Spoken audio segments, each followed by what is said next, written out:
Drew Brown was not only a teammate of Sam Foltz, they were best friends. In fact, Brown was the last Husker to see Foltz alive before a fatal car accident on July 23rd. Tonight I sit down with Drew as he details one of the worst nights of his life.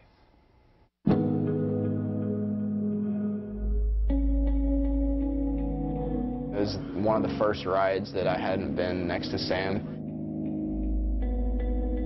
But for some reason, Sam Foltz and Drew Brown found themselves in different cars on the night of July 23rd. Pretty sure the last thing he said to me was just see you at Drew's house. They were headed to the same destination about 30 miles outside Milwaukee. The two friends and teammates had spent their day and weekend in rural Wisconsin working at a kicking camp. It was pouring rain that night, and just the street was really wavy. The streets up there are super wavy and like trees around them and almost in the middle of a forest. The two cars took different routes. Brown, after 20 minutes of waiting for Foltz, began to worry. We went out to look for him, and then we came up to the point where the police had blocked off the road. Brown's heart raced as he stood along the road. His calls to Foltz went unanswered.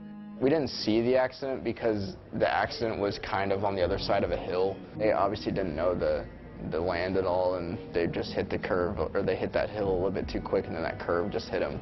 As Brown pleaded with officers for answers, he knew something was wrong. Hours later, that feeling was confirmed. The minute my mom called me up, and when I was in Wisconsin, I mean, I was down on the ground, and just, it wasn't easy. Nebraska's 20-year-old kicker then had to deliver the news to head coach Mike Riley, who he says had no idea of an accident.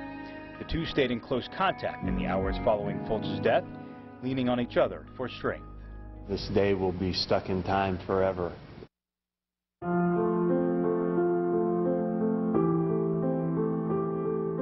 Brown says he often thinks of that night, wondering what he could have done to change the outcome. But gone are the thoughts of why he and Foltz were in different vehicles. Brown believes God separated them, so he could live to tell others about the fun-loving, passionate punter living his Husker dream. He's probably the best friend that I've ever had, and I mean, it's crazy to think that he's not going to be here, but at the same time, I have a duty to carry on his legacy and just to let people know what kind of guy he is like, and try to do the best that I can to live that type of a life.